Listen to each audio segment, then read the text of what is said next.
معزز سامعین کرام، جمیع شرکائے حضرات کو اطلاع دی جاتی ہے کہ انشاءاللہ اختتام جلسے پر آپ تمام حضرات یہ کتاب حاصل کرتے ہوئے جا سکتے ہیں۔ اس کے ساتھ ہی ساتھ ابوالفدا اسلامک ریسرچ سینٹر نے اپنی جو اہم کتابیں جو حضرت ابوالفدا علیہ رحمہ کی 2 کتابیں اس میں شامل ہے، اور سلسلہ عالیہ نقشبندیہ کی، جیسے کہ آپ نے ابھی صدر مفتی صاحب مدت فیوزوں سے سماعت فرمایا کہ آپ اس کی کوئی قیمت نہ دیں۔ حضرات اکثر یہ ہوتا ہے کہ کتاب بولتے قیمت کے لیے رک جاتے ہیں ہمارے لوگ، تو آپ حضرات قیمت نہ دیں، بلا قیمت بلا ہدیہ آپ اس کتاب کو بھی لے جا سکتے ہیں، اور جو 8-10 کتابیں جو آپ کو انٹرنیٹ پر موجود نہیں ہے وہ کتابوں کا ایک بنڈل بنایا گیا ہے، آپ حضرات جاتے ہوئے اپنی جانب سے آپ لے کر جا سکتے ہیں۔ میں اس قبل اس کے کہ حضرت استاد الاساتذہ کو دعوت خطاب دوں، جناب اسد اللہ شریف صاحب سے ملتمس ہوں کہ وہ منقبت کے چند اشعار۔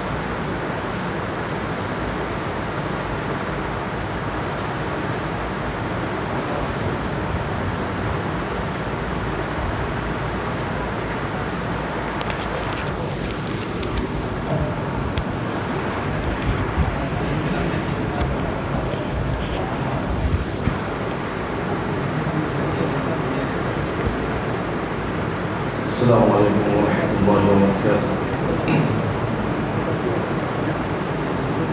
حضرت ابوالفدا کی شان میں منظور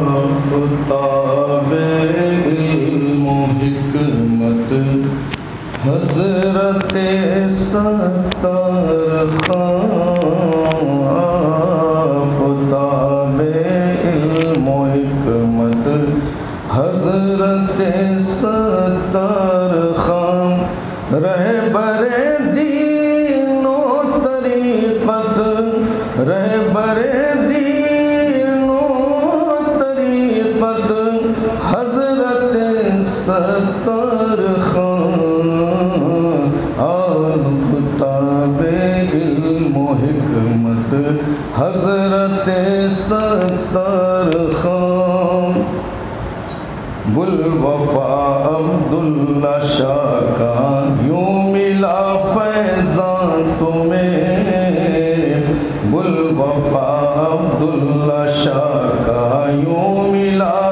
فیضان تمہیں، تھی نرالی شان و شوکت، تھی نرالی شان و شوکت حضرت ستار خان، تھی نرالی شان و شوکت حضرت ستار خان، آفتاب علم و حکمت جو بھی ملتا ملتا جاتا بارہا حضرت سے، وہ جو بھی ملتا ملتا جاتا بارہا حضرت سے، وہ نرم و خوار پاک خصلت، نرم و خوار پاک خصلت حضرت ستار خان، نرم و خوار پاک خصلت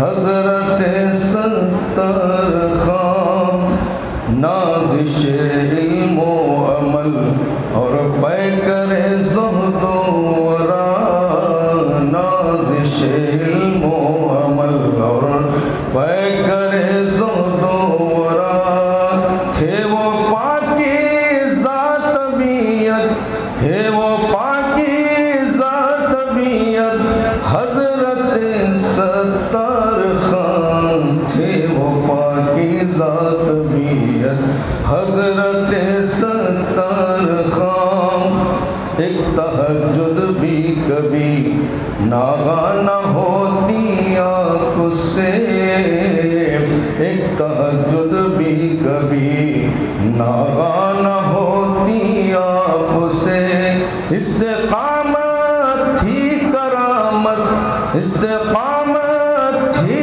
کرامت حضرت ستار خان، استقامت تھی کرامت حضرت ستار خان، استقامت تھی کرامت حضرت ستار خان، تھے فنا باللہ تھے فنا فی شیخ کے جلووں سے ایسے متصل تھے فنا فی شیخ کے جلووں سے ایسے متصف پیر کی سیرت و صورت پیر کی سیرت و صورت حضرت ستار خان پیر کی سیرت و صورت حضرت ستار خان اپنے ناقد کو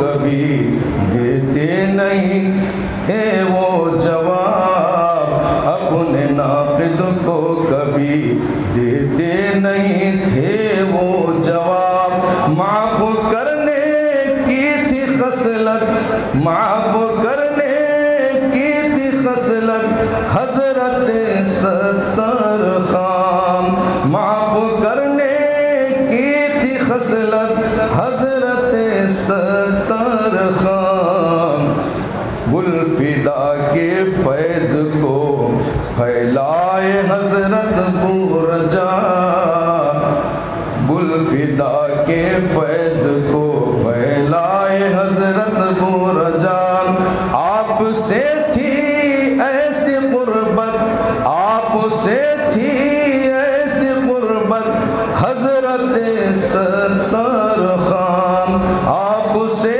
تھی ایسی قربت حضرت ستار خان بلہدا ہے باغ حضرت کے مہکتے ایک پھول بلہدا ہے باغ حضرت کے مہکتے ایک پھول ہر جگہ پھیلی ہے نکہت ہر جگہ پھیلی ہے نکہت حضرت ستار خان ہر جگہ پھیلی ہے نکہت حضرت ستار خان پیر کی سیرت و صورت حضرت ستار خان مختصر فرمائیں مل گئی تجھ کو زجاجہ سے بھی نسبت یوں خلیل مل گئی تجھ کو زجاجہ سے بھی نسبت یوں خلیل سامنے ہوتی قرات سامنے ہوتی قرات حضرت ستار خان سامنے ہوتی قرات حضرت ستار خان پیر کی سیرت و صورت حضرت ستار خان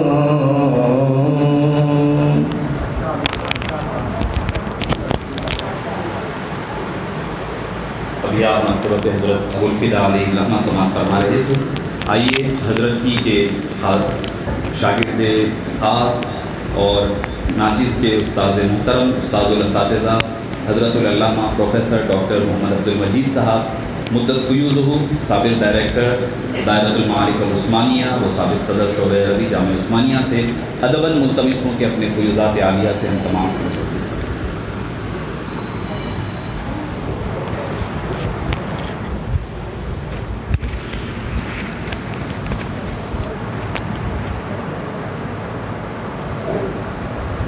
السلام علیکم ورحمۃ اللہ وبرکاتہ۔ الحمدللہ رب العالمین والصلاة والسلام علی اشرف الانبیاء والمرسلین وعلی آلہ وصحبہ اجمعین ومن تبعہم بإحسان الی یوم الدین اما بعد۔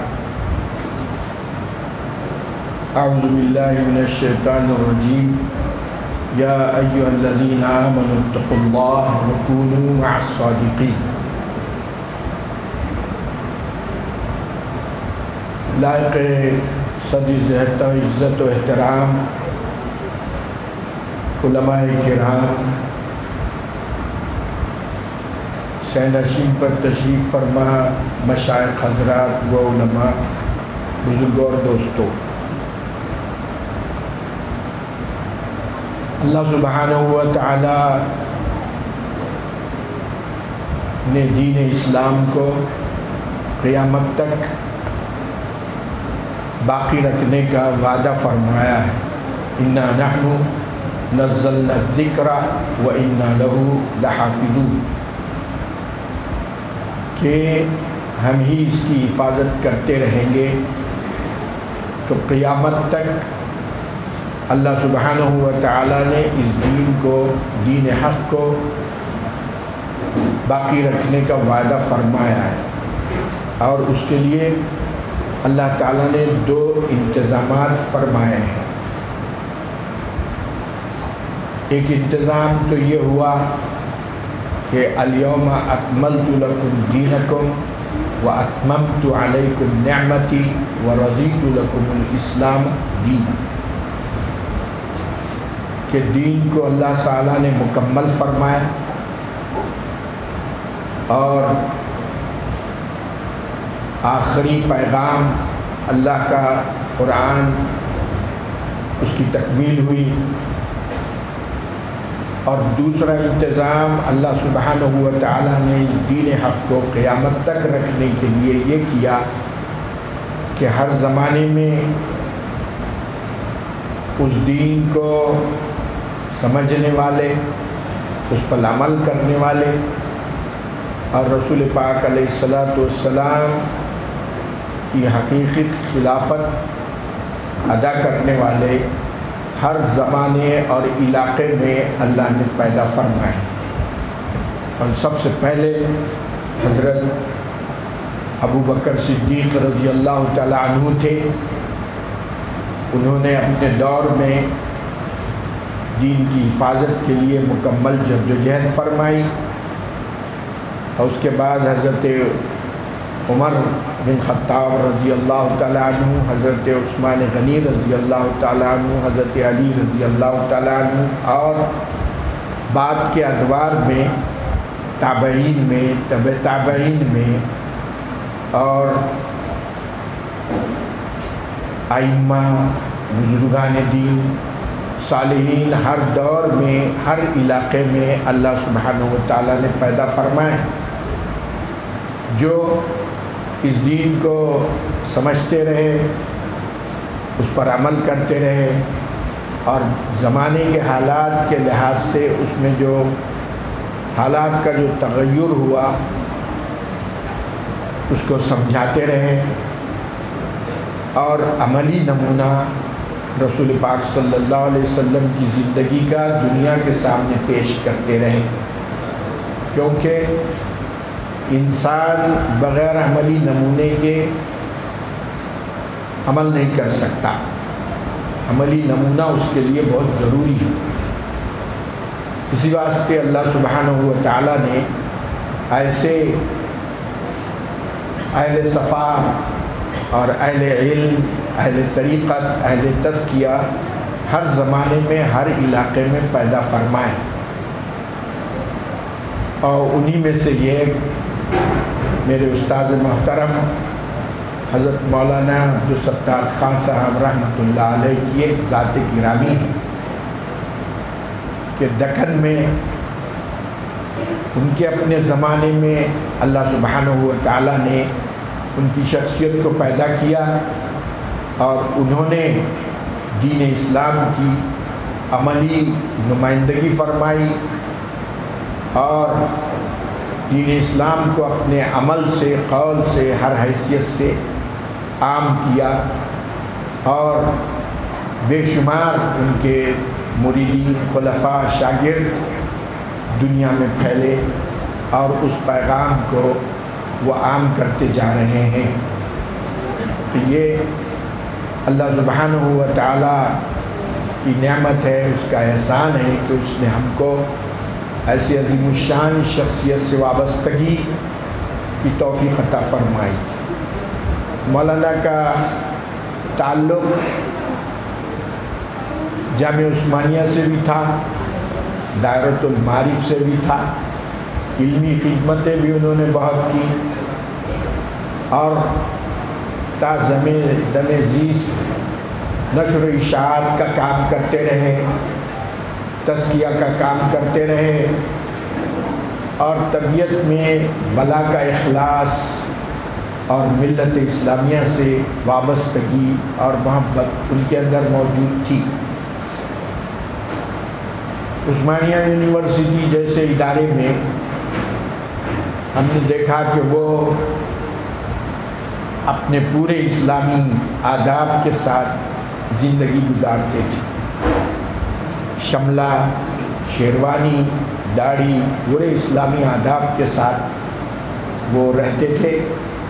حضرت عبداللہ شاہ صاحب قبلہ رحمۃ اللہ علیہ کی صحبت اور ارادت و خلافت ان کو نصیب ہوئی۔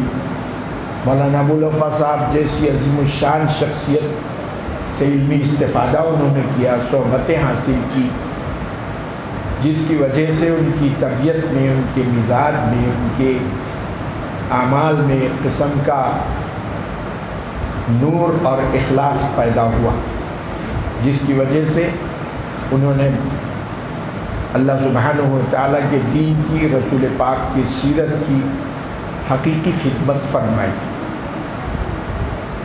اور اصل میں جب تک صحبت نہ ہو، اس دور میں کسی صحبت کی کمی ہے۔ ہمارا اس وقت کا جو بحران ہے، نوجوانوں کو صحبت نصیب نہیں ہو رہی ہے بزرگوں کی۔ ہمارے پہلے زمانے میں آپ دیکھتے تھے کہ اہل اللہ کثرت سے تھے، نیک لوگ تھے، ان کی صحبتوں کا اثر تھا اور لوگوں میں دینداری، اخلاص، اسلام سے وابستگی بڑے پیمانے پہ تھی۔ لیکن بتدریج آپ دیکھیں گے کہ اہل اللہ کی کمی ہوتی جا رہی ہے۔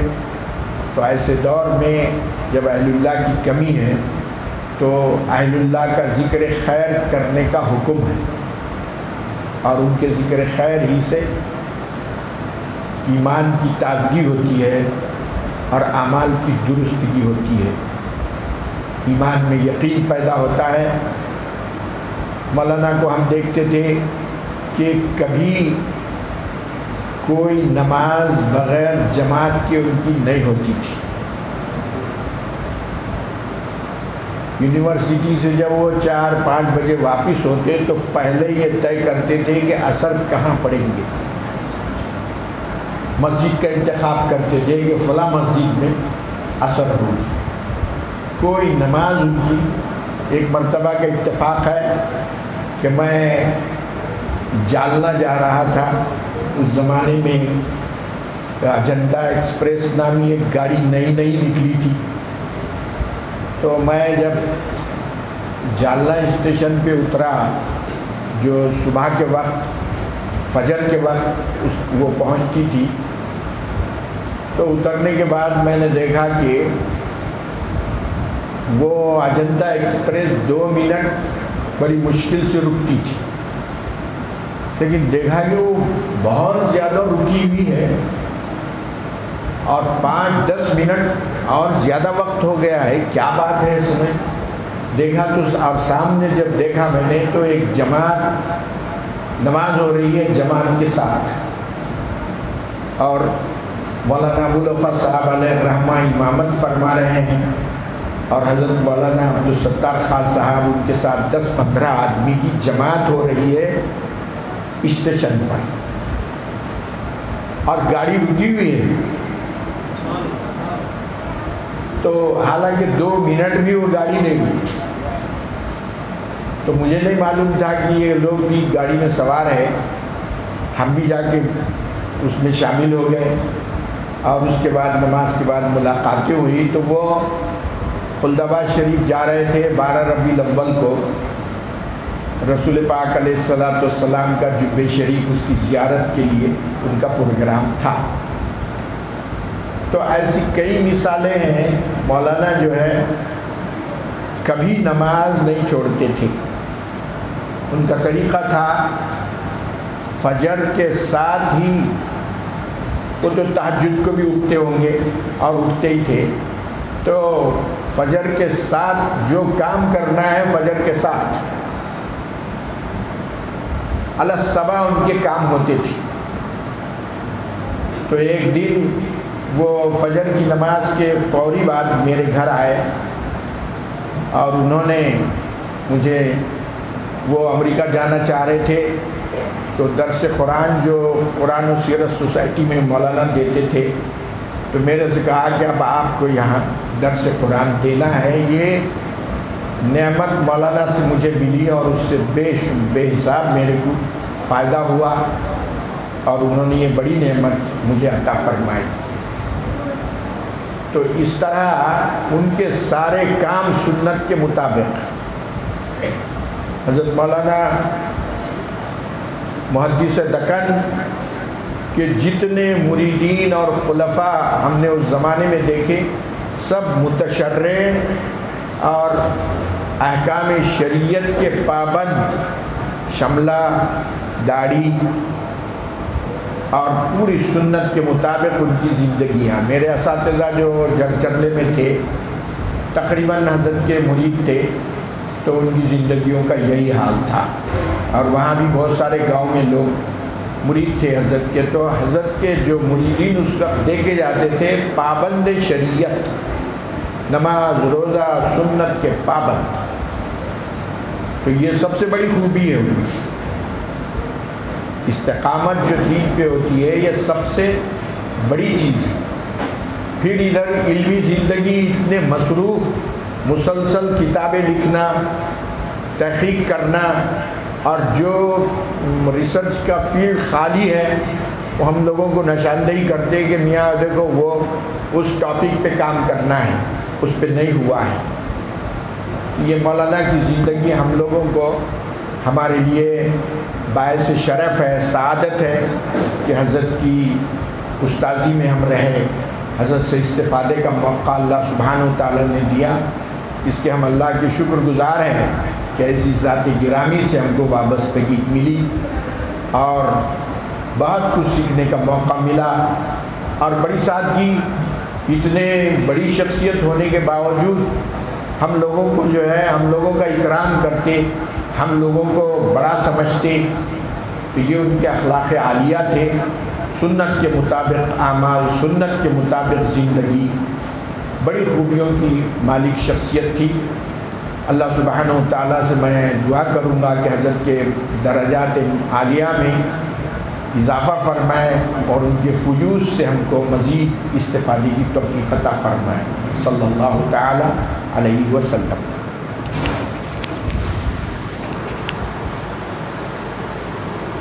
معزز سامعین کرام، علیہ استاذ محترم سے حضرت ابو الفدا علیہ رحمۃ الرضوان کی حیات مبارکہ کے وہ گوشے جو ہم سے روپوش تھے اور جو ہماری نظروں سے اوجھل تھے، ان ادب معاملات کو اور جو واقعات وغیرہ جو آپ کے تجربے میں رہے ہیں، جو آپ نے مشاہدہ فرمایا ہے، وہ ہمارے سامنے لائے ہیں۔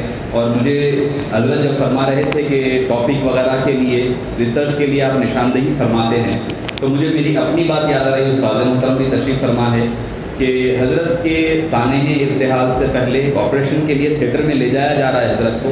اس وقت بابا حضور علیہ رحمہ بات کیے تھے تو فرمائے کہ اویس کی پی ایچ ڈی کا کیا ہوا، اور فرمایا کہ شاہ عبدالحق محدث دہلوی علیہ رحمہ پر کرنا ہے۔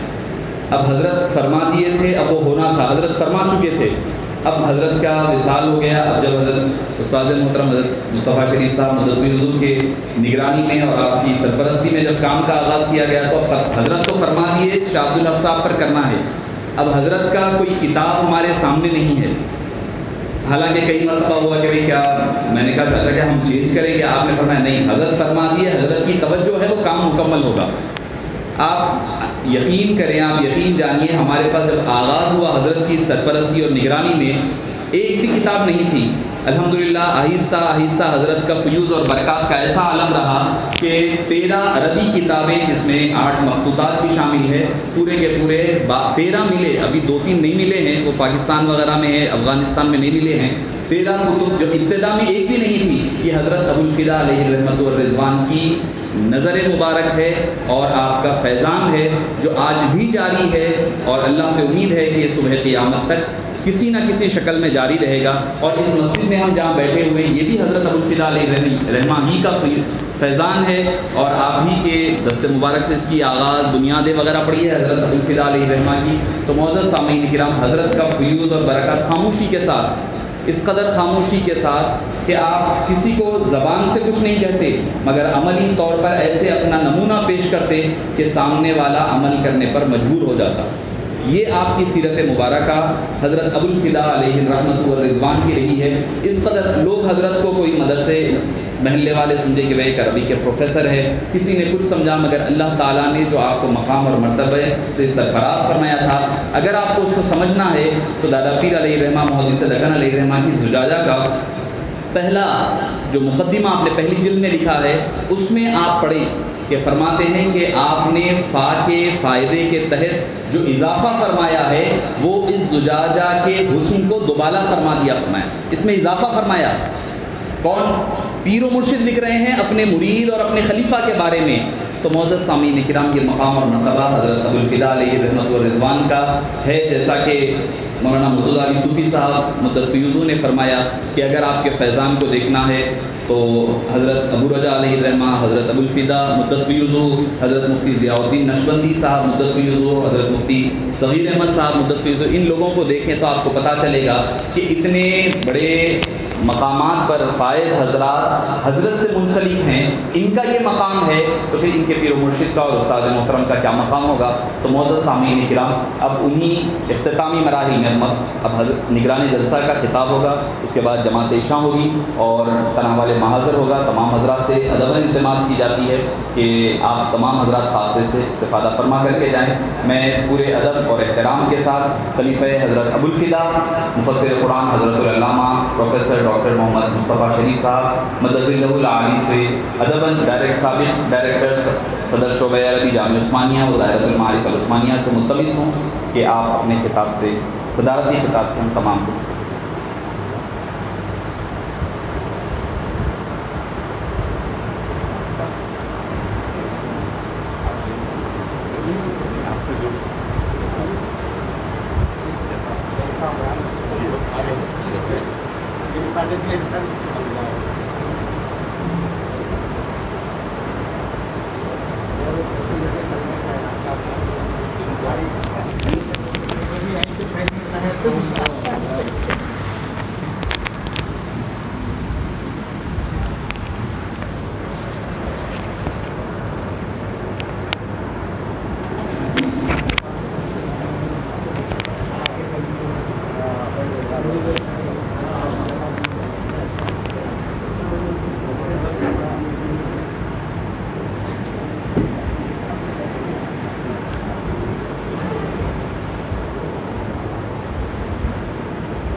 السلام علیکم ورحمۃ اللہ وبرکاتہ.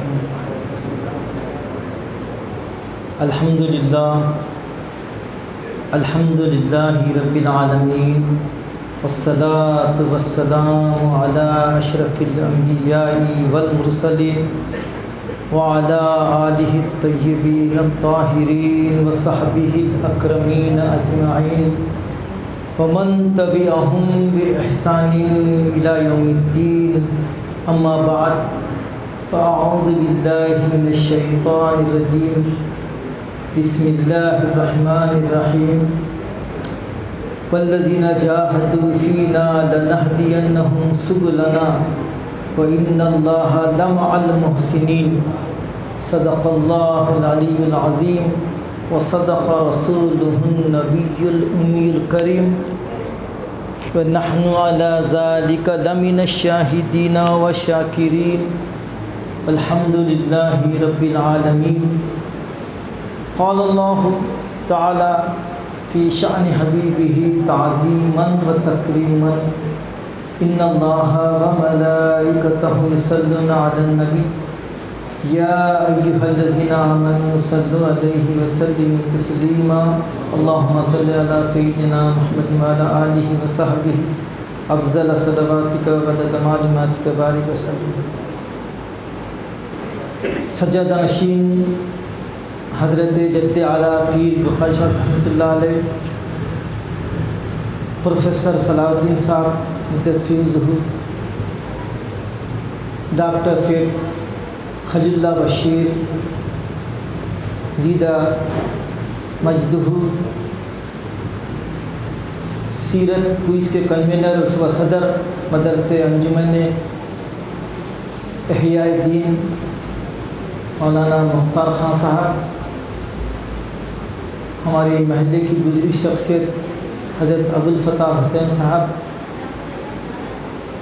محترم عین الحق صاحب، عبدالرحیم صاحب، اور حضرت ابوالفدا و ابورجا کے محبین، معتقدین، منتسبین و سامعین کرام، اولاً میں آپ تمامی حضرات کی خدمت میں ابوالفدا ایجوکیشن ریسرچ سینٹر کی طرف سے مبارکباد پیش کرتا ہوں کہ باوجود نامساعد حالات کے آپ یہاں تشریف لا کر حضرت ابوالفدا سے اپنی وابستگی اور محبت کا ثبوت دیا۔ اللہ تعالیٰ سے اس سننے کو، سنانے کو، اس بیٹھنے کو اللہ قبول فرمائے، اور ہم سب کو حضرت ابوالفدا کا فیض، حضرت ابوالحسنات کا فیض جاری و ساری فرمائے۔ معزز سامعین، وقت بہت کم ہے، اور میں بھی سوچ رہا تھا کہ صبح سے میری طبیعت بھی ناساز ہے، اور طبیعت میں ذرا بوجھ تھا، تو میں سمجھ رہا تھا کہ میں اس جلسے میں جا پا سکوں گا نہیں، مگر چونکہ حضرت سے وابستگی، حضرت کی غلامی کا شرف، پھر اس جلسے کی نگرانی کی ذمہ داری، کئی چیزیں تھیں جن کے پیش نظر میں نے عزم کر لیا۔ حالانکہ گھر والے پورے دیکھیے آپ گولی کھا لی ہیں، ٹیبلٹ کھا لی ہیں، اب آرام کیجیے، تو میں تھوڑی دیر جا کے آتا ہوں اس سے، تو میں تیمناً و تبرکاً کچھ کلمات کہنے کی سعادت حاصل کر رہا ہوں۔ ابھی آپ کے سامنے جس آیت شریفہ کی میں نے تلاوت کی، سعادت حاصل کی، وہ سورہ عنکبوت کی آخری آیت ہے، اور ترجمہ یہ ہے کہ والذین جاہدوا، کہ جو لوگ انتھک کوشش کرتے ہیں، مخلصانہ کوشش کرتے ہیں، جد و جہد کرتے ہیں۔ دیکھیے جاہد کا جو لفظ ہے بہت ہی یہ معنی خیز لفظ ہے، عربی کا طالب علم اس کو جانتا ہے۔ والذین جاہدوا، باب مفاعلہ میں شدت ہے، کثرت ہے، قوت ہے، طاقت ہے۔ تو جو لوگ ہم کو پانے کی مخلصانہ کوشش کرتے ہیں، انتھک کوشش کرتے ہیں، تو ہم ان کے لیے راستے بتاتے ہیں، ہم ان کے لیے راستے نکالتے ہیں، پھر ان کو راستہ بتا کر ان کے ذکر کا اس طرح سے دیکھیے، وَإِنَّ اللَّهَ لَمَعَ الْمُحْسِنِينَ، جو لوگ ہم کو پانے کی کوشش کرتے ہیں، جدوجہد کرتے ہیں، تو ہم نہ صرف ان کو راستے بتاتے ہیں بلکہ یہ تعریف آئی ہے کہ وَإِنَّ اللَّهَ لَمَعَ الْمُحْسِنِينَ، کہ بے شک اللہ محسنین کو ساتھ ہے، یعنی توفیق بھی انہیں دے رہے ہیں، اور یہ فرما رہی ہے محسنین ہیں ہمارے اور ہم ان کے ساتھ ہیں۔ اب سنیے مختصر بات، دین متین کے 3 پلر ہیں، دین متین کے 3 پلر ہیں، ایمان، اسلام، احسان۔ ایمان کے 6 ارکان ہیں، اللہ پر ایمان لانا، اس کے اسماء کے ساتھ، صفات کے ساتھ،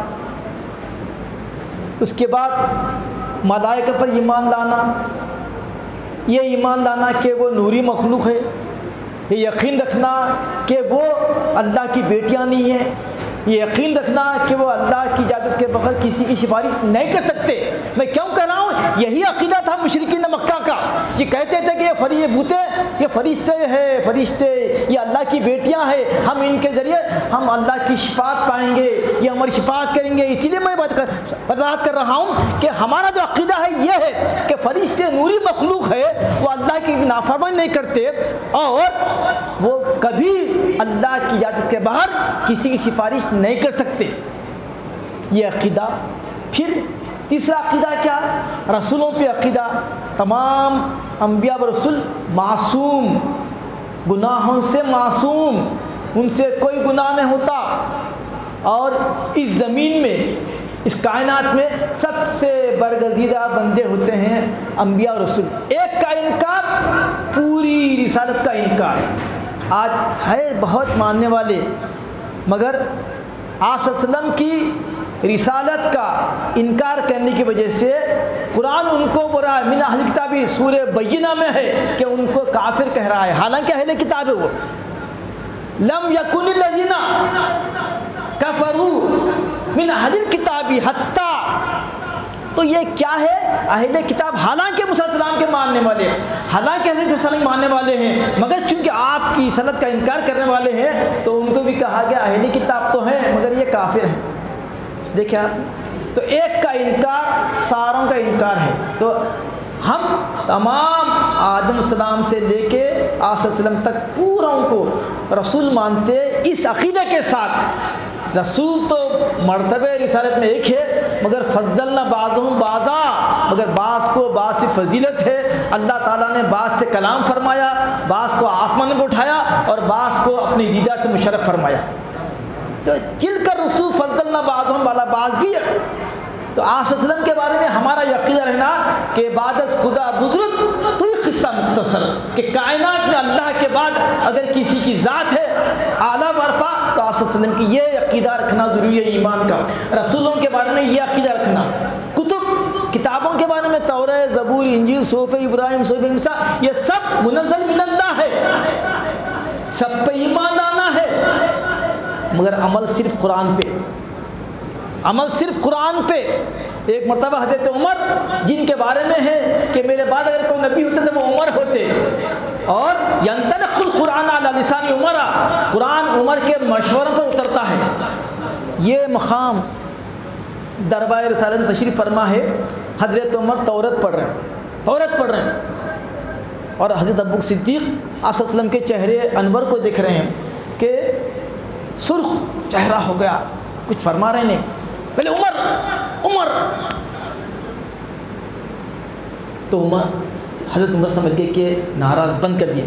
اب فرمایا عمر آج اگر موسیٰ بھی ہوتے تو وہ قرآن کو پڑھتے، قرآن کو مانتے، تم یہاں بیٹھ کے تورات پڑھ رہے تو معلوم ہوا کہ ایمان تورات پہ ہے مگر عمل قرآن پہ ہے۔ یہ کتاب سارے کتابوں کو منسوخ کر دی، ایمان تو سب پہ ہے مگر عمل صرف قرآن پہ۔ اور سن لو منکرین قرآن، تبدیلی کے مطالبہ کرنے والے قرآن، یہ دنیا اٹھ کے اگر چلے گئی چاند پہ یا اس کے آگے بھی تو یہی قرآن حافظ رہے گا قیامت تک کے۔ یہ دستور ہے، عملی دستور۔ تمہارے لاکھ ایجادات کرو، تمہارے لاکھ ان کے تمہارے سائنٹیفک انوینشن، سب کا جواب قرآن میں ہے، بغیر پڑھ کے دیکھو۔ شیخ العزیز فرماتے تھے رحمۃ اللہ علیہ 2.5 لاکھ علوم قرآن کے اندر موجود ہے، اس میں تحقیق کی ضرورت ہے۔ 2.5 لاکھ علوم کو لیا ہوا قرآن اپنے اندر، نظر چاہیے، نظر۔ تو یہ رسولوں پر ایمان، کتابوں پر ایمان، ہاں جی۔ اس کے بعد کس پہ ایمان؟ اچھی اور بری تقدیر بھی اللہ کی طرف سے ہے۔ عراق میں ایک فرقہ آج بھی ہے، وہ یہ عقیدہ کا حامل ہے کہ اچھے اعمال کا پیدا کرنے والا اللہ ہے اور برے اعمال کا پیدا کرنے والا اللہ نہیں ہوتا، کوئی اور ہے۔ اور ان کا نام دیے، ایک کا یزدان، ایک کا نام رکھے اہرمن۔ نیک اعمال کا خالق یزدان کو مانتے، برے اعمال کے خالق کو نام دیا اہرمن۔ جبکہ ہمارا عقیدہ ہے کہ اللہ تعالیٰ اعمال و افعال کو پیدا کیا، کسب ہم کرتے، اختیار ہم کو دیا گیا ہے کہ فجر کی اذان ہو رہی حی الصلاۃ حی الفلاح، اب آپ کا اختیار ہے، ایک تو فوری اٹھ کے چلے گا نماز کو، اور ایک لمبا تان کے اور سو گا، اختیار سے کام لیا۔ یہی اختیار کو امانت الہی کہتے ہیں، اور یہی اختیار کی وجہ سے آپ مسئول ہیں۔ خبر میں آپ کو سوال کا جواب دینا ہے، حشر میں سوال جواب دینا ہے، کیونکہ آپ اختیار والے ہیں۔ کسی سے پوچھنے کی قیامت میں پوچھ کسی سے ہم کی، کسی سے نہیں، کیوں؟ سب اپنی اپنی اطاعت میں مصروف تھے۔ صرف جنسوں سے 2 مخلوق سے سوال ہوں گا، فَبِأَيِّ آلَاءِ رَبِّكُمَا تُكَذِّبَانِ، اے انسان اور جن تم رب کی کن کن نعمتوں کو جھٹلائیں گے، کب تک جھٹلائیں گے، ان سے سوال ہوگا، کیونکہ یہ با اختیار ہے، یہ با اختیار ہے، اختیار والے ہیں، حالانکہ وہ مخلوقات ہیں، مگر قرآن میں سورہ رحمان نے بار بار انسان اور جن کے بارے میں ان سے سوال ہونے والا ہے۔ تو اچھی بری تقدیر بھی اللہ تعالیٰ کی طرف سے ہے۔ جف القلم بما ہوا کائن، 50,000 سال پہلے ہی جو کچھ نہ تھا ہو گیا، لکھ چکے ہوگا، اب خالی نفاذ ہو رہا ہے، نفاذ امپلیمنٹیشن۔ آپ کا یہاں بیٹھنا بھی یہ بھی لکھا ہوا ہے وہاں، یہ قدم اٹھے نہیں اٹھائے گئے ہیں، آپ آئے نہیں بلائے گئے ہیں، یہ بھی سعادت کی بات ہے۔ کئی لوگ اپنے جو ٹی ویاں دیکھتے بیٹھے ہیں، کوئی اپنے واٹس ایپ ہیں، سوشل میڈیا، آپ کا یہ مقام ہے کہ اللہ نے ذکر صالحین کے لیے یہاں بٹھا دیا آپ کو، یہ کتنی بڑی طرف ہے، یہ بھی انعام ہے اللہ کا۔ اور آخر میں جو ایمان کا عقیدہ ہے، آخری پوائنٹ کیا ہے، والبعث بعد الموت، کہ موت کے بعد اٹھنا ہے۔ آپ بول رہے ہیں اس کی کیا ضرورت ہے ہم سے تقریر کی؟ جی نہیں، یہی تو عقیدہ ہے۔ میری بحث بڑے بڑے پروفیسروں سے ہوئی، وہ کہتے ہیں شریف صاحب یہی دنیا ہے، یہی جنت ہے، یہی نرک ہے، یہی سورگ ہے، بعد میں اٹھنا نہیں ہے۔ کون اٹھاتا؟ تو وہی سوال جو یہودی کیا تھا حضور کی خدمت میں آ کے مدینے میں کہ میں یحیی العظام وہی رمیم، بوسیدہ ہڈی لے کے آیا اور پوچھ رہا آپ سے کہ یہ تو ہڈی بوسیدہ بے جان ہے، کیا یہ ہڈی سے بھی اللہ تعالیٰ دوبارہ ہم کو اٹھائے گا؟ قل یحیی الذی انشأها اول مرہ وہو بکل خلق علیم۔ ارے نادان، وہ اللہ جو تجھ کو جب تو عدم میں تھا، جب تیرا وجود ہی نہیں تھا، جب تجھے سوال کا جواب نہیں آیا کہ میں کیسا پیدا ہوا، میرے کو کس چیز سے پیدا کیا، میں کیسا پیدا ہوا، وہ نہیں سوچ رہا۔ وہ اللہ جو عدم سے بغیر کسی چیز کے تجھے وجود میں لایا، وہی اللہ اب تو ہڈی ہے، یہاں تو اب تو ہڈی تو دکھ رہی نا کم سے کم، تو یہ ہڈی سے دوبارہ پیدا کرنا مشکل، تیرے لیے مشکل ہے، اللہ کے لیے کیا مشکل ہے؟ تو خالق السماوات والارض جو ہم کو ایک قطرے سے پیدا کرا، دوبارہ پیدا کرنا اللہ کے لیے کیا مشکل ہے؟ اور یہ حساب کتاب کا، یہ قیامت کا آنا یقینی ہے، اس واسطے کہ ظالم کو ظلم کا بدلہ ملے اور مظلوم کو اس کا حق ملے، اسی لیے قیامت کا آنا یقینی ہے، فطری بات ہے۔ مگر آج کی ماڈرن قوم اس کو نہیں مان رہی۔ ایک تو موت کے بعد اٹھنے کا یقین ہے، دوسرے آخرت میں اگر اٹھیں گے بھی تو کیا بول رہے ہیں، نحن ابناء اللہ واحباہ، ہم اللہ کے بیٹے ہیں، ہم اللہ کے چہیتے ہیں۔ کون کہہ رہے ہیں؟ یہ یہودیاں، یہ نصرانیاں، جیسس از آور لارڈ۔ اچھا ٹھیک ہے سبھی، ہمارے پیغمبر ہے، ہم بھی محبت کرتے ہیں، تم سے زیادہ ہمارے جو ہے قرآن میں سورہ مریم ہے، سورہ مریم قرآن میں ہے، اور جتنا احترام سے قرآن ذکر کرتا ہے حضرت عیسیٰ کا، تم بھی نہیں کرتے، تم ہم کو کیا سکھا رہے ہیں؟ تو جیسس ہے، روح اللہ ہے، مگر وہ بھی، ان کو بھی ایک دن موت آنے والی ہے۔ اب تو اٹھا لیے گئے آسمان پہ، مگر دوبارہ آئیں گے، اور ان کے ساتھ مہدی اسلام بھی آئیں گے۔ اور ہمارے حضرت ابو الفدا رحمۃ اللہ علیہ اپنی کتاب تذکرے مہدی میں ایک نیا نقطہ لکھے، کوئی نہیں لکھا آج تک، بولے کہ جب مہدی آئیں گے تو حضرت عیسیٰ السلام انجیل نہیں پڑھیں گے، انجیل پڑھیں گے کیا انجیل نافذ کریں گے؟ نہیں، حضرت عیسیٰ السلام پڑھے پڑھائے آئیں گے۔ کیا پڑھے؟ قرآن پڑھ کے آئیں گے، قرآن پڑھے بھی آئیں گے، اور عمل کس پہ ہوگا معلوم؟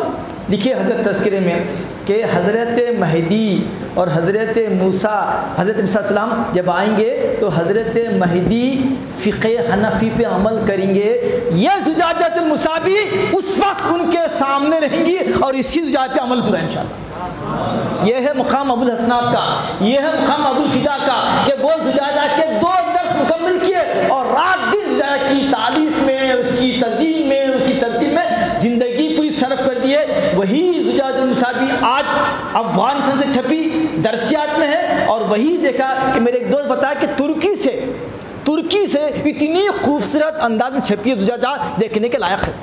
میرے دوست بتایا دیکھیے یہ زجاجۃ المصابی ہے، ترکی والے۔ تو اب قیامت کے قریب جو آنے والے ہیں، اور آپ کو معلوم ہے یہ سب مانتے ہیں کہ اعظم جو امام اعظم ہے وہ تمام کے امام ہے، وہ فقہا کے بھی امام، محدثین کے بھی امام، ان کے درس میں بڑے بڑے محدثین سر جھکا کے بیٹھتے تھے۔ اسی لیے کتاب ہے ہمارے شیخ الاسلام رحمۃ اللہ علیہ لکھے امام الاعظم امام المحدثین۔ امام اعظم کون ہے؟ جن پر اعتراض ہے کہ قیاس سے کام لیے، ارے وہ تو امام المحدثین ہے۔ امام اعظم فرماتے ہیں کہ میری فقہ، میرا اگر فتویٰ ہے، میرے فتوے کے خلاف کوئی حدیث ملتی ہے تو میرے فتوے کو چھوڑ دو، میرے قول کو چھوڑ دو اور حدیث کو اپنا لو۔ یہ اسی لیے کہہ رہے ہیں امام اعظم کہ ان کو معلوم ہے کہ میرا کوئی فتویٰ، کوئی قول حدیث کے بغیر نہیں۔ اسی لیے چیلنج سے کہہ رہے ہیں اگر میرے فتوے میں، اگر میرے جو ہے قول میں خلل آ رہا ہے، حدیث تم کو مل رہی ہے اس کے مقابل میں، تو حدیث کا اختیار کرو اور یہ فتوے کو اور یہ قول کو چھوڑ دو۔ یہ امام اعظم کا فقہ ہے۔ تو عرض کرنا یہ ہے کہ دین متین کے جو 3 ارکان ہیں، پہلا ایمان بتا دیا، دوسرا اسلام۔ ایمان عقیدہ ہے، ایمان عقیدہ ہے جو دکھتا نہیں، دل میں رہتا، مگر اسلام عمل ہے، دکھتا۔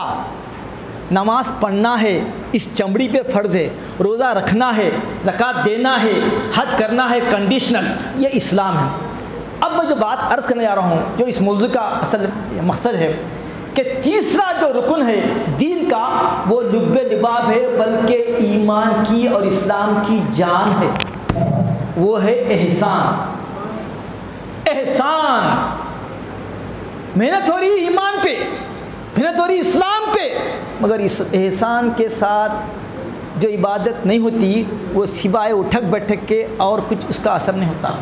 جو عبادت احسان کے ساتھ، احسان کی کیفیت کے ساتھ ہوتی، اس کے بارے میں حدیث ہے، اس کا درجہ 700 درجے تک پہنچتا ہے۔ عام نمازیں، عام روزے، عام بغیر کسی احسان کے، یہ بھی اللہ تعالیٰ خبر کرتے ہیں بندہ آ رہا نا بھائی، ارے وسوسے آپ ہوتا آ رہے ہیں صاحب، تب نہ چھوڑے تھے کیا وسوسے وہ مزاج خراب رہو، کچھ بھی رہو، دل لگو نہ لگو، پڑھنا ہی ہے۔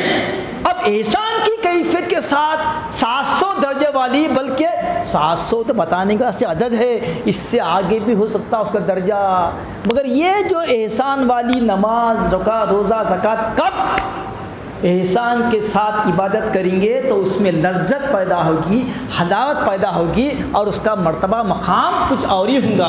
اگر احسان اگر آپ کی عبادات میں نہیں ہے تو پھر وہ عبادات کی نہ لذت ملتی آپ کو، نہ حلاوت ملتی۔ وہی لذت و حلاوت پیدا کرنے کے لیے اللہ تعالیٰ نے حکم دیا ہے، جیسا کہ ہمارے پروفیسر صاحب نے کہا، اے ایمان والو اتقوا اللہ، ڈرتے رہو اللہ سے، وکونوا مع الصادقین، اور صادقین کے ساتھ رہو۔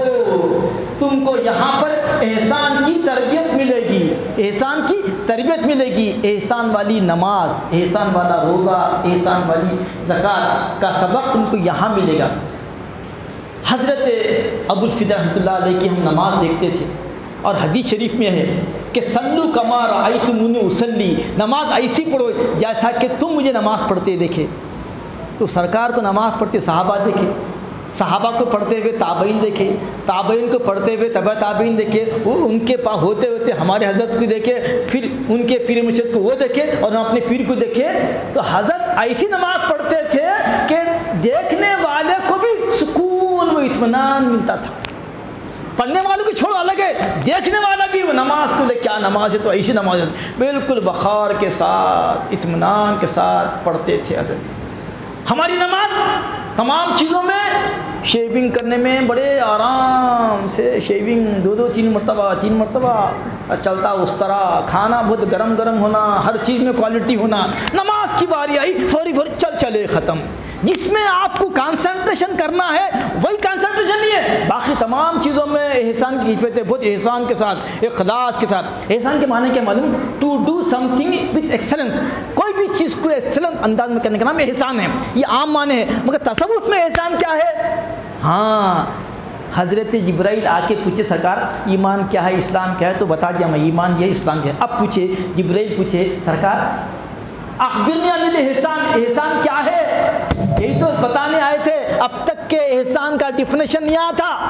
حضرت جبرائیل کی حدیث سے معلوم ہوا کیونکہ صحابہ کرام میں خود ایک کنفیوژن تھا کہ کبھی ایمان اسلام کے معنی میں آ رہا، کبھی اسلام ایمان کے معنی میں آ رہا، ایمان کبھی الگ ہے، کبھی اسلام الگ ہے، کبھی بول رہے من خلع لا الہ الا دخل الجنہ، جو لا الہ بولا چلے گا جنت میں، پھر نماز روزہ زکات. ارے بھائی مکے میں نماز کہاں تھی، روزہ کہاں تھا، فرض زکات کہاں تھی؟ اس وقت یہ تھا من قال لا الہ الا اللہ دخل الجنہ، اسے پکڑ لیے. ارے جو لا الہ بولا جنت میں، ارے وہ اسٹارٹنگ میں تھا، وہ ایمان تھا کہ لا الہ بولنا، موت کو دعوت دینا، موت کو ہتھیلی میں لے کے جانا، وہ لا الہ تھا. سرکار کے نام پر کٹنے منٹے کا نام اسلام تھا. وہاں پر نہ نماز فرض ہوئی تھی، نہ روزہ فرض ہوا تھا، نہ حج فرض ہوا تھا، نہ زکات فرض ہوئی تھی. وہ ہے حدیث، حدیث ہے اپنی کا. مگر جب جیسے جیسے فرائض پڑھتے گئے، نماز ہی پڑھنا ہے. اسلام میں 5 ارکان ہے کہ نماز پڑھنا. جب روزہ فرض ہوا روزہ بھی رہنا، حج فرض ہوا حج بھی رہنا. اس کے بعد جب حضور آخری خطبہ دے رہے ہیں، آپ کی ہاتھ کا آخری خطبہ دے رہے ہیں، تو آیت اتری سورہ مائدہ کی، الیوم اکملت لکم دینکم واتممت علیکم نعمتی ورضیت لکم اسلام دینا. اے نبی، آپ جس مقصد کے لیے مبعوث کیے گئے تھے وہ مقصد پورا ہوگا اور آپ کے ہاتھوں دین مکمل ہوگا، اور میری نعمتیں تمام کی تمام اب مکمل ہو گئی. وہ نعمتیں ہم لیے، وہ نعمتوں کے ہم حاصل کرنے والے. کتنی بڑی نعمت ہے. یہودی نصارہ بولتے حضرت عمر سے بولے، حضرت عبداللہ بن عباس سے بولے کہ بھئی کیا تم نا مبارک ہیں، کیا تمہاری مبارک ساعتیں ہیں، قسمت والے. کیوں؟ بولے تمہارے لیے یہ اتری الیوم اکملت لکم. اگر ہمارے پاس اترتی آیت تو ہم عید مناتے جشن کرتے. بولے ہمارے پاس اس آیت کی روشنی میں 2 عیدیں ہیں. آج ہم جمعہ کا دن بھی ہے اور ہماری قربانی کا دن بھی ہے. ہم 2 عیدیں کر رہے ہیں. عرفے کے دن اتری آیت، ہم 2 عیدیں کریں خوشی میں. تو الیوم اکملت لکم آپ ہے. تو مطلب کیا ہے؟ احسان کے معنی کیا ہے سنیے. تو حضرت حضور فرمائے ان تعبد اللہ کانک تراہ. اب میں پوائنٹ پہ آ رہا ہوں نقش بندیت کے. ان تعبد اللہ کانک تراہ، کہ عبادت ایسی کرنا جیسا کہ تم اللہ کو دیکھ رہے ہیں. فَإِن لَمْ تَكُنْ تَرَاهُ، اگر یہ ہو بھی نہیں سکتا اللہ کو دیکھتے کوئی، اگر یہ کیفیت ہمارے اندر نہیں پیدا ہوئی تو یہ تو پکی بات ہے. آپ یقین کرو نہ کرو، یہ تو بات ہے. فَإِنَّهُ يَرَاكَ، یہ یقین کر لو کم سے کم کہ وہ تم کو دیکھ رہا ہے. عبادت ایسی کرو جیسا تم اللہ کو دیکھ رہے ہیں. اگر یہ ناممکن ہے تو یہ یقین کر لو کہ اللہ تمہیں دیکھ رہا ہے. اگر تمہارا اور ہمارا سامنا کسی بادشاہ کے سامنے ہو گیا، کھڑے ہوئے ہیں بادشاہ کے سامنے، تو اس کا وقار، اس کا دبدبہ کیسا تھا؟ جی ادب سے بہت ہی. کیوں؟ اگر بے ادبی ہوئی تو دربار سے نکال دیے جائیں گے، پھانسی کا حکم نہیں ہو سکتا، کچھ بھی ہو سکتا. بہت ہی لرزتے ہوئے کانپتے ہوئے ٹھہرتے. یہ تو رب العالمین ہے. تو اسی لیے یہاں پر کہا گیا کہ تم یہ تو یقین کر لو کم سے کم، تاکہ تمہاری نمازوں میں اخلاص آ جائے کہ اللہ تعالیٰ ہم کو دیکھ رہا ہے کہ ہم اللہ کے ہم ٹھہرے ہوئے ہیں. یہ احسان کی کیفیت جب ہمارے اندر پیدا ہوتی ہے تو وہ نماز صلاۃ تو معراج المومنین ہے. مومن کی نماز معراج کب بنتی؟ جب یہ تصور ہے نا کہ اللہ ہم کو دیکھ رہا ہے. مگر یاد رکھیے آخری بات، سب کو معلوم ہے یہاں پر قرآن مجید کی آیت ہے. سورہ حدید نکال کے دیکھیے، وَهُوَ مَعَكُمْ أَيْنَمَا كُنْتُمْ، وہ تمہارے ساتھ ہے جہاں تم جاؤ. جہاں تم جاؤ اللہ تمہارے ساتھ ہے. سب کو معلوم ہے.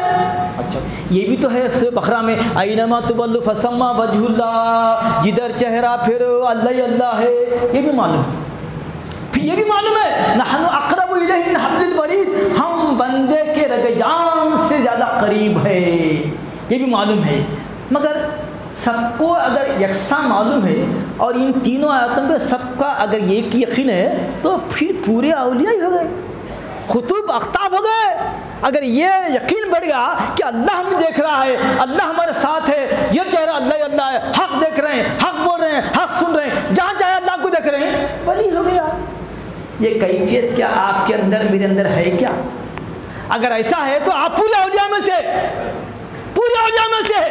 اور یہی کیفیت کو پیدا کرنے کے لیے نقش بندی اصول میں سب سے پہلے تعلیم دی گئی لطیف قلب کی. دوسرے سلسلوں میں قلب کا مرتبہ آخر میں آتا، مگر سلسلہ نقشبندیہ میں پہلے ہی ٹارگٹ قلب. اور قلب کے معنی کے معلوم الٹنے پلٹنے والی چیز. قلب کبھی ایک ساتھ نہیں رہتا. یہ دل نادان کبھی ایک حالت پہ نہیں رہتا. آج ایک حالت ہے کل ایک حالت. اللہم اعنی علی ذکرک و شکرک و حسن عبادتک یا مقلب القلوب ثبت قلوبنا علی دینک و طاعتک. کیوں دعا کرنا ہے؟ کیونکہ یہ دل نادان کبھی بھی پلٹ سکتا. اور سنو، یہ جو قلب ہے دو کے بیچ ہے، ادھر روح ہے ادھر نفس ہے. روح اور نفس کے درمیان قلب ہے. آپ جیسے ایسے نیک اعمال کرتے رہیں گے، ذکر کی کثرت کریں گے تو قلب ادھر جھک جائیں گا. اور اگر آپ دنیا میں لگیں گے، شر کے کام کریں گے تو وہ قلب ادھر پڑ جائیں گے، نفس. اور جو نفس کے حوالے ہوگا تو پھر ختم، دنیا اس کی آخرت تک ختم ہوگی. تو یہ جو روح اور قلب کے نفس کے درمیان جو چیز ہے وہ قلب ہے، وہ قلب ہی اصل ہے. حضور فرماتے ہیں بندے کے جسم میں ایک ایسا گوشت کا لٹا ہے جو کونیکل شیپ کا ہے، مقروض شکل کا ہے. یہ اگر اچھا ہے سارا جسم اچھا، اور یہ خراب ہے سارا جسم خراب. الا وہی القلب، وہ کیا ہے؟ کونیکل شیپ کی چیز کیا ہے؟ وہ قلب ہے. وہ قلب جو ہم کھاتے بکرے کا وہ قلب نہیں ہے، یہ قلب قلب کے اندر اور ایک فؤاد ہے، وہ اندر کی چیز ہے. اسی لیے میرے یہ دادا پھر فرماتے ہیں بابا وسوسوں سے گھبراؤ مت، وسوسے ہر ایک کو آتے. میں کئی لوگوں سے سنا، ہمارے تلامذہ ہمارے مرید پوچھتے ہیں صاحب وسوسے بہت تنگ کر رہے ہیں ہمارا. ارے مبارک بھائی وسوسے یار مبارک. ارے شاہ صاحب میں پریشان ہوں، آپ مبارک بول رہے ہیں. اور میاں جہاں مال ہے وہاں چوری ہوتی، جہاں ایمان ہے وہی وسوسے آتے. وسوسے سے ڈرنا نہیں، وسوسوں کے ڈر سے چاہتا ہے شیطان کہ نماز چھوڑ دیں اور عبادت چھوڑ دیں اور بس ارے بیکار ہے وسوسے آ رہے ہیں. نہیں، وسوسوں سے بچنا ہے تو کثرت سے اللہ کا ذکر کرنا اور استغفار کرنا. ارے محبوب اللہ فرماتے ہیں بابا دل کا کام ہی سوچنا ہے. آپ تنہا بیٹھے ہوئے، آپ بیٹھے ہوئے، آپ بیٹھے کچھ سوچ رہے ہیں، آپ چل رہا اندر، مگر ان لوگوں کی سوچ کیا ہے؟ یہ نقشبندی حضرات کے رہنما ہے، ان کی سوچ کچھ بھی نہیں ہے. ان کا قلب حالانکہ بیٹھے ہوئے قلبت در انجمن میں ہے، مگر مع اللہ تعلق بنے ہوا ہے. اللہ اللہ اللہ اللہ اللہ اللہ، دست بکار وہ دل بیار. یہ ہاتھوں کو دے دو کام میں اور دل کو دے دو اللہ کو. تو یہ نقشبندی کا اصول ہے کہ جو آخری جو چیز ہے منزل ہے مراقبوں کے بعد جو حاصل ہوتی ہے وہ یہاں پر پہلے ہی منزل میں آپ کو مل جاتی ہے. اسی لیے کہا گیا ہے کہ بہت سارے ندوی حضرات سے میری ملاقات ہوئی. ایک صاحب بولے اگر سلاسل کو پہلے میں آنتا نہ میں ندوی ٹائپ کے ہے بچہ، پروفیسر بھی ہے، اب عقل سے سوچتے ہر چیز کو، معجزات کو بھی سمجھ رہے عقل سے. ارے کیسا ہو سکتا بھائی حضور ایسا جاتے ایسا نہیں ہو سکتا. ارے معجزہ بولتا وہ جو تمہاری عقل میں نہ آئے، اگر تمہاری عقل میں آئے تو معجزہ ہی نہیں ہے وہ. ابو جہل اور اس کے ساتھی وابلہ اس واسطے کرے یہ شام میں ہمارے ساتھ تھے اور صبح میں آ کے بول رہے ہیں میں مسجد حرام سے اختر تک گیا. پھر اکثر بچے پوچھتے صاحب پھر ساتوں آسمان کا ذکر کیوں نہیں ہے سر، اسی آیت میں کیوں نہیں ہے؟ بولے اس واسطے نہیں ہے کہ اہل مکہ تجارت کے لیے اکثر یہاں مکے سے فلسطین یعنی مسجد صاحب جاتے تھے جو تقریباً 1 مہینے کا سفر ہے. ان کو سمجھانے کے لیے پہلے یہ تو مان لو، پھر ساتوں آسمان کے ساتھ احادیث میں آ رہی ہے. تو مکے والے اسی وہ ساتوں آسمان کو چھوڑو یہی ماننے تیار نہیں ہے کہ یہ محمد صلی اللہ علیہ وسلم تو ہمارے ساتھ شام میں تھے اور صبح میں آ کے بول رہے میں اقصیٰ گئے بول رہے ہیں، جبکہ اقصیٰ کا سفر ممکن ہے. وہ بھی کیسا بول رہے ہیں؟ لیلن، رات کی پوری رات بھی نہیں، رات کے ایک حصے میں مسجد حرام سے اقصیٰ گئے. اور کون گئے نہیں، لے گئے، اللہ لے گیا ان کو. تمہارے لیے یہ مشکل ہے لے آنا، اللہ کے لیے کیا مشکل ہے؟ جب سلیمان السلام کا ایک خادم آصف برقیہ ہزاروں میل سے بڑا بسنے تک پلک جھپکنے میں لا سکتا، یہ تو آصف وسلم ہے، محبوب رب العالمین ہے. سبحان الذی، پاک ہے وہ رب. تمہاری عقل میں جو آ رہے ہیں اللہ تعالیٰ کے بارے میں، اللہ تعالیٰ ان سب سے پاک ہے. اللہ تعالیٰ کی شان کن فیکون کی شان ہے. تو عرض کرنا یہ ہے کہ یہاں پر ہم عقل مند لوگ عقل سے سوچ رہے ہیں معراج کیسا ہو سکتی، چاند کا انکار کر رہے ہیں. اور ہمارے یہاں کے فاضلین باہر سے آ کے یہاں جم گئے فتوے دے رہے ہیں وہ رد شمس کی حدیث ضعیف ہے. تیرے کیا ضرورت تھی لکھنے کی بھیجر کو؟ وہ بڑے علامہ بڑے میں آ کے حیدرآباد کے، اور ہم بھی آئی حیدرآباد میں مفتی عظیم سر رحمۃ اللہ علیہ، اللہ ان کی خبر کا نور سے بڑھ دے. بولے حیدرآبادی جو ہے کیا ہے، جو ہے کیا کلمہ ہوتے تھے، بیوقوف اور کیا ایک فرماتے تھے یعنی بامروت بیوقوف، حیدرآباد بامروت اور بیوقوف ہر ایک کی بات میں آتا انہیں، اب بامروت ہے، مروت میں سب کچھ دیتا انہیں، یہ بولتے تھے مفتی صاحب۔ یہی کر کے آئے تو مضمون لکھ رہے ہیں صاحب کہ رد شمس غلط ہے، شق قمر بھی غلط ہے بول رہے ہیں، حالانکہ سورہ قمر ہے، اقتربت الساعہ وانشق القمر، خدا بول رہا، اس کا بھی انکار کر رہے ہیں صاحب۔ عقل سے سوچے تو بھٹک جاتے، عقل کو پیچھے رکھنا پڑتا، جہاں تمہاری عقل ختم ہو رہی ہے وہاں دین شروع ہوتا ہوں۔ تو عرض کرنا یہ ہے کہ اب وہ پروفیسر صاحب بولے میں سلاسل کو نہیں مانتا بھائی، اب اگر ہے بھی تو میں ایک سلسلہ کو مانتا ہوں، ذرا قریب ہے سنت کے خران کے، کون سا قریب، کون سا؟ بولے نقشبندی۔ تو ہم خوش ہو گئے بات۔ پھر بولے نقشبندی کو میں اس واسطے نہیں مانتا، میں اس میں خرابی ہے۔ کیا خرابی ہے صاحب؟ اس میں کیا خرابی ہے؟ ابھی تو بولے یہ سنت کے قریب ہے، خدا بھی قریب ہے۔ بولے اس میں تصور شیخ ہے تو شرک ہے، تصور شیخ ہے تو شرک ہے۔ تو ہمارے دادا پیر، میں تو خامر کا پروفیسر تھا، جواب نہیں دیا، میں سن لیا، ہمارے دادا پیر سلو کے مجدد میں اس کا جواب لکھے صاحب، ارے کیا جواب، کیا جواب، سب کا منہ بند کر دیے۔ بولے مخلوق کا تصور شرک ہے تو پھر ٹھیک ہے، واٹ اباؤٹ کعبہ؟ کعبہ مخلوق ہے نا، وہ بھی پتھر کی جان ہے، پتھر کی مخلوق ہے نا، نماز میں جب تک کہ کعبہ کا تصور نہیں کرے نماز نہیں ہوتی آپ کی۔ ادھر پڑھو نماز ہوتی کیا؟ دیکھو، ارے شیخ صاحب کیا کر رہے ہیں ادھر، اللہ نہیں بہت دن بھائی پرانا، ادھر کر لیں گے اللہ، ارے کیا ہے صاحب نکل گیا کیا بھائی، ارے قبلہ ادھر ہے بھائی، کعبہ ادھر ہے، کعبہ ادھر ہے نہیں شرط۔ کعبے کے تصور کے بغیر نماز ہوتی؟ جب تصور کعبہ نماز میں جائز ٹھہرا تو شیخ کا تصور جائز کیسے ٹھہرا؟ جب کعبے کا تصور نماز کی روح، نماز کی جان بنا، یہ تصور شیخ کیسا شرک ہو گیا؟ پھر اگر یہ شرک ہے تو وہ بھی شرک ہے، کعبے کا سنتا بھی شرک ہے، پھر پتھر ہے، وہ عظمت والا مقام ہے، کیونکہ اللہ نے حضرت عمر فرماتے اے حجر اسود تو پتھر ہے، چونکہ میرے آقا کے لبوں نے تجھے چھوا ہے، ان کی محبت میں اتنا میں چھو رہا ہوں، یہ نہ سمجھنا لوگ کہ عمر پتھر کو چوم رہا ہے، پتھری بات کر رہا ہے۔ آج یہی لوگ بیٹھے ہیں ہمارا معابی، ہمارے یہ بت رکھے ہوئے وہ ہمارا گھر ہے، معلوم ہوتا ہے کس کا گھر ہے؟ ایک صاحب بولے کیا ہے آپ لوگوں کا طریقہ، اپنا کیا کرے بھائی، ہمارے سب بڑے بڑے جو ہے معبوداں تھے انہوں نکال کے کیا کر کہاں رکھے؟ سڑک پہ پھینک دیے، ہاں جی روڈ پہ ڈال دیے، کیا پتھر سے تلاش کر کے ڈال دیے۔ ارے کیا ہے صاحب، ہمارا گھر تھا وہ، ایک نہ ایک دن ہم لے کے رہیں گے، اور تم نہ ظلم کرے کہ 360 ہمارے معبوداں تھے تم نہ نکال دیے۔ تو بولے بھائی کوئی گھر میں گھس کے آ گیا تو جب تک کہ طاقت نہیں ہے برداشت، طاقت ہے تو نکال دیا، بھائی تم گھس کے آ گئے تھے نکال دیے۔ حضرت علیہ السلام جب کعبہ بنائے تھے کون تھے اس میں؟ جب خانہ کعبہ کی بنیاد پڑی تو کئی سالوں تک خانہ کعبہ میں کوئی نہ تھا، تو اب جب آپ وسلم فتح مکہ کے بعد خانہ کعبہ کی 3 سڑکوں کو نکال دیے تو کیا کریں، جو گھس کے آ گئے تھے ان کو نکال دیے، اس میں غلطی کیا کرے بھائی؟ اوریجنل ڈیٹ دیکھو نا کیا ہے، تم بات کی تاریخ دیکھ رہے ہیں، پاس کی چھوڑ کے 20 کی دیکھ رہے ہیں، تم اوریجنل ڈیٹ میں کیا تھے کیا، تو چلو مان لیتے ہیں، چلو ہم بھی شروع کرتے، چلو تمہارے پیچھے ہم بھی چلو۔ تو مطلب بولنے کا یہ ہے کہ احسان کی منزل کب آتی؟ اللہ والوں کے جوتیاں اٹھانے سے آتی۔ وہ کیفیت جو عبادت میں دیکھو، نماز تو سب پڑھتے ہیں نا، مگر احسان والی نماز پڑھنا وہ نماز رنگ لاتی، اور اسی کے بارے میں سورہ مومنین کی پہلی آیت ہے، قد افلح المومنون الذین هم فی صلاتہم خاشعون، کامیاب وہی لوگ ہیں جو نمازوں میں خشوع و خضوع اختیار کرتے ہیں۔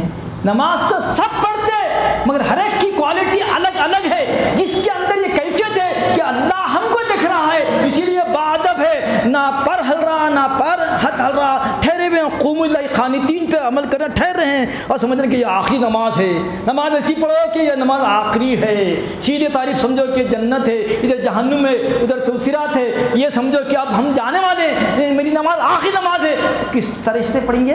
ویسی آپ کی ہر نماز اخلاص کے ساتھ ہونا۔ تو اگر یہ ہوتا کہ ہر نمازی کی نماز قبول ہوتی تو پھر یہ کیوں آتا تھا قد افلح المومنون الذین هم فی صلاتہم خاشعون؟ تو معلوم یہ ہوا کہ احسان والی نماز اگر کوئی پڑھتا ہے تو اس کے درجات 100 700، بلکہ وہ اس کو مقام ہوتا ہے معراج المومنین کا، معراج کا مقام ہوتا ہے۔ ایسے ہی تمام عبادت میں، اور سنو یہ احسان کا تعلق صرف نمازوں سے نہیں ہے، بعض لوگوں کے سر میں غلط فہمی ہے، احسان بول تو بڑی نماز ایسی پڑھنا کہ اللہ ہم کو دیکھ، نہیں، زکوٰۃ میں بھی یہ تصور کرنا کہ اللہ ہم کو دیکھ رہا ہے، حلال مال سے ایسا صدقہ دینا کہ سیدھے دائیں ہاتھ سے دیے تو بائیں کو نہیں معلوم ہونا، یہ احسان زکوٰۃ کا ہے۔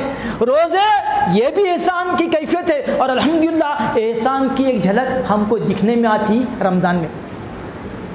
نوئنگلی ان نوئنگلی احسان پر عمل کرتے اور احسان کی تعلیم پہ ہم عمل کرتے اور ہم محسن بنتے۔ کیوں بنیں گے آپ؟ احسان کی تعریف کیا ہے کہ عبادت ایسی کرو جیسا کہ ہم اللہ کو دیکھ رہے ہیں، یعنی یہ تصور کرو اللہ ہم کو دکھ رہا ہے۔ نوجوان بچہ ہے، ابھی بھی اسلام میں داخل، ابھی بچہ بالغ ہوا، چھوٹا بچہ ہے، گرما کا موسم ہے، روزہ رکھ لیا، گھر میں کوئی بھی نہیں ہے، فریج میں میوے ہے، ٹھنڈے مشروبات ہے، زبان پہ کانٹے ہیں، پیٹ پیٹ کو لگا بھوک سے، کبھی وہ بچے کے خیال میں ذہن میں آتا کہ بھائی کوئی دیکھ رہا، کوئی نہیں دیکھ رہا، جا کے اپنے فروٹ نکالے اور پی لے اور پھر افطار میں بیٹھ جائے؟ کوئی سوچا آج تک؟ کوئی بچہ ایسا کرا آج تک؟ کیوں؟ کیا ہوگا؟ یہ بچے کو کون دیکھ رہا ہے؟ تو بولے نہیں، بچہ جب فریج کے قریب جاتا تو بولے امی نہیں دیکھ رہے ہیں، ابا نہیں دیکھ رہے ہیں، سب نہیں دیکھ رہے ہیں، مگر اللہ دیکھ رہا نا، اللہ دیکھ رہا نا۔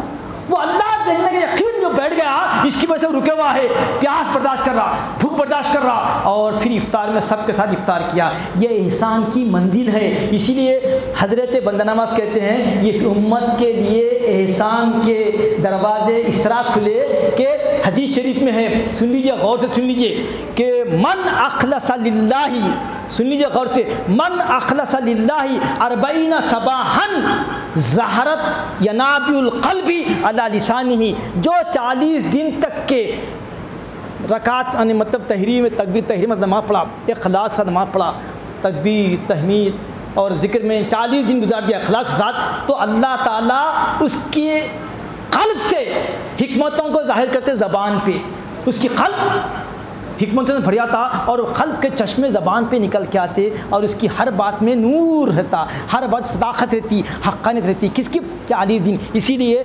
چشتیہ سلسلے میں 40 چھلے کراتے، ایک نہیں، 2 چھلے، 3 چھلے، 4 چھلے کرتے، اور اس میں کیا کرتے؟ روزے رہنا، پھر افطار میں سکی روٹی، ابلی ہوئی دال، اور سحر میں 1 روٹی، پھر جو ہے نماز پڑھنا، تہجد پڑھنا، وہ اشراق پڑھنا، وہ پڑھنا، پھر ذکر کرنا، یہ سب چشتیہ سلسلے میں ہے۔ کم و بیش وہی مجاہدے قادریہ میں بھی ہے، سہروردیہ میں بھی، مگر نقشبندیہ میں کھا کے پی کے مزے میں رہو، 3 چیزیں عمل کرو، ذکر، مراقبہ، تصور شیخ پکڑ لو، ختم۔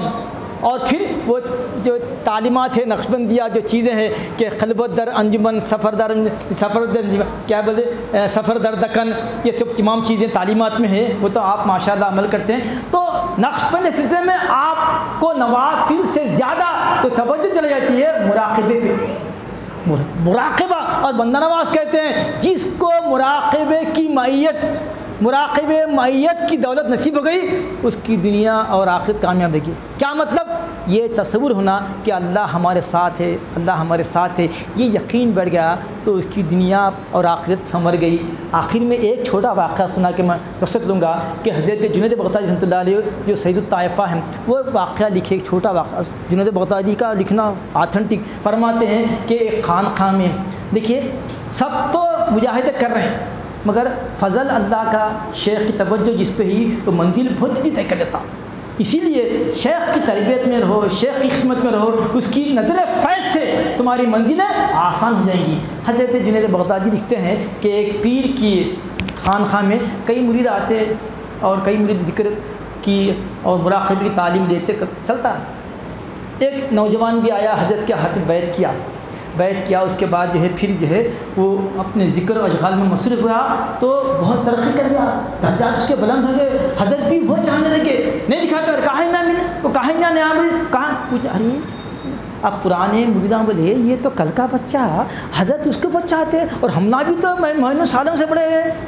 یہ چیم ہو گیا تو پیر کیا ہوتا، سب کا باپ ہوتا روحانی، معلوم ہوگا پیر سمجھ گیا، نباس ہوتا پیر اور شناس ہوتا نظر اٹھ کی ہاں 6 مگن چل رہی ہے, اچھا بولے تم سب میرے 6 رہی, یہ بھی میرے, تم نہیں میرے ہے. اب اسے کیوں چاہتا ہوں بتانے کے لیے کہ امتحان لیے اپنے خادم میں خاص سے بولے کل آئندہ نشست جو بھی ہوں گی تمام مریدوں کے ہاتھ میں ایک چھری دے دینا, ایک پرندہ یعنی کبوتر دے دینا, پرندے کا ذکر اس میں دے دینا. جی حضرت خدمت میں ہوں میں کل انشاءاللہ. چنانچہ مجلس جمع ہوئی اور حزب الحکم جو ہے حضرت کے حکم پہ سب کے ہاتھ میں ایک چھری دے دیے. یہ کیا ہے؟ بولے حضرت کا حکم خاموش خامی رہو. چھری پرندہ لے کے بیٹھے ہوئے سب بیٹھے. حضرت تشریف لائے. دیکھو بھائی یہ پرندہ ہے, یہ چھری ہے, تم کو دی گئی ہے, اس کو ایسی جگہ ذبح کرو جہاں کوئی نہ دیکھے. اس پرندے کو ایسی جگہ ذبح کرنا جہاں کوئی نہ دیکھنا اور کاٹ کے لانا فوری. آدھے گھنٹے کے اندر آ جانا. جی اچھا سر. فوری گئے. اب دیکھو سب مراقبے کر رہے ہیں, ذکر کر رہے ہیں, سب ایک ہی ہے. اب اپنے اپنے خود سے کام دیے. کوئی لائٹ بند کر لیا, کوئی پلنگ کے نیچے چلے گا, کوئی دروازہ بند کر لیا, کوئی پیچھے گیا. بہرحال سو اپنی طریقے سے خود سے کاٹ کے لا لیے کبوتر کو. پھر مجلس جمی تو حضرت دیکھتے ہیں کہ سب کے کبوتر ذبح ہوئے اور سب کی چھری پہ خون لگے ہوا ہے. پوچھے بھائی آپ کیا کریں؟ بھائی حضرت کوئی نہیں دیکھا, کوئی نہیں دیکھا. پہلے لائٹ بند کر دیا, دروازے بند کر دیا. اچھا آپ بولے حضرت میں چلے گا پلنگ کے نیچے چلے گا, کوئی نہیں تھا. بولے آپ میں جھانپ ڈال دیا, حضرت ڈال دیا, کوئی نہیں دیکھا, کوئی. سب اپنی اپنے خود سے بات. آخر میں پوچھے نوجوان سے بیٹے تمہارا کبوتر زندہ ہے, اتنا چھری میں خون ہے, کیا بات ہے؟ بولے حضرت آپ کی نظر کرم سے ایسی کیفیت ہے میری کہ جہاں جا رہا ہوں اللہ دکھ رہا, جہاں جا رہا ہوں اللہ دکھ رہا, جہاں جا رہا ہوں اللہ دکھ رہا. کوئی جگہ ایسی نہیں ہے جہاں اللہ نہیں تو کہاں کاٹوں میں. ہر جگہ اللہ کو دیکھ رہا ہوں میں, ہر جگہ اللہ. اینما تولوا فثم وجہ اللہ. آپ کی تعلیم کے صدقے میں مجھے ہر جگہ اللہ دے رہا, اللہ نظر آ رہا. تو کوئی ایسی جگہ ہی نہیں ہے جہاں اللہ نہیں ہے. دیکھ لیے تم بھی سالوں سے اللہ کا ذکر کر رہی اور وہ بھی کر رہا, تو اس کے تمہارے حلق سے نیچے نہیں اتر گا. اور تمہاری یہ دوست کی تلقین, اس کی دیکھو فکر دیکھو, تو معلوم ہی ہوا کہ جب تک کہ ہم خانخواہوں میں, جب تک کہ ہم اللہ والوں کے ساتھ نہیں اٹھے پھریں گے, ہماری عبادتوں میں احسان کی کیفیت نہیں آئیں گی. احسان کے ساتھ عبادت کرو تو انشاءاللہ تعالیٰ اس کے درجات, اس کے ثواب میں 700 بلکہ اس سے زیادہ کا ثواب ملتا ہے. وآخر دعوانا ان الحمدللہ رب العالمین.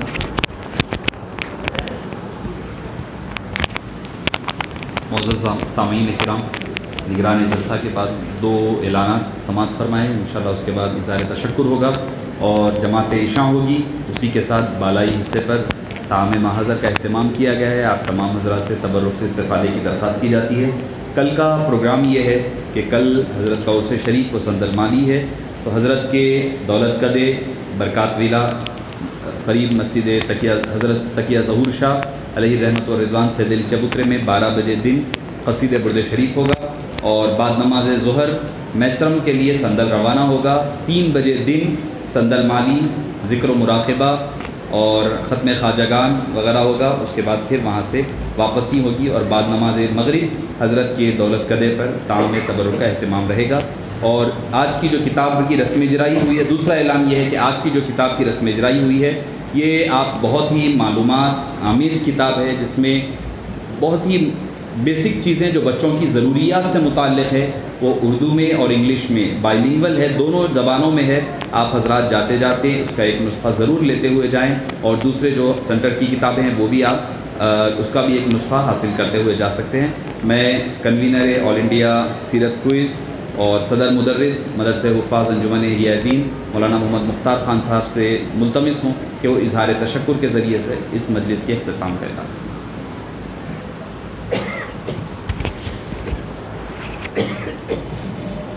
نحمدہ و نصلی علی رسولہ الکریم. اما بعد, میں اس جلسے میں شریک علماء کرام, مشائخ اعظام, بالخصوص حضرت مولانا سید شاہ غوث محی الدین بخاری قادری نقشبندی مدظل علی, سجادہ نشین حضرت پیر بخاری شاہ رحمۃ اللہ تعالی علیہ, اور نگران جلسہ حضرت العلامہ پروفیسر محمد مصطفیٰ شریف صاحب مدت فیوز ہو, سابق دین عثمانی یونیورسٹی و ڈائریکٹر دائرۃ المعارف العثمانیہ و خلیفہ حضرت ابوالفدا اور دیگر علماء کرام بالخصوص حضرت العلامہ پروفیسر ڈاکٹر عبدالمجید نظامی صاحب مدت فیوزہم، حضرت العلامہ مفتی سید ضیاء الدین نقشبندی مدت ذلہ عالی صدر مفتی جامعہ نظامیہ، حضرت العلامہ ڈاکٹر سید حافظ سید شاہ مرتضیٰ علی صوفی حیدر قادری مدت ذلہ عالی سیکریٹری سید صوفیہ اکیڈمی، حضرت العلامہ سید رضوان پاشا قادری لاؤبالی مدت فیوزو صدر دی قرآن اکیڈمی، وہ جمیع سامعین بزرگوں اور تمام کا شکریہ ادا کرتا ہوں کہ آپ نے باوجود ناگزیر حالات کے باوجود آپ لوگ یہاں پر تشریف لائے۔ اللہ تعالیٰ آپ تمام کی حاضری کو قبول فرمائیں۔ وصلی اللہ تعالیٰ علی نور خلقہ و آلہ و اصحابہ اجمعین والحمد للہ رب العالمین۔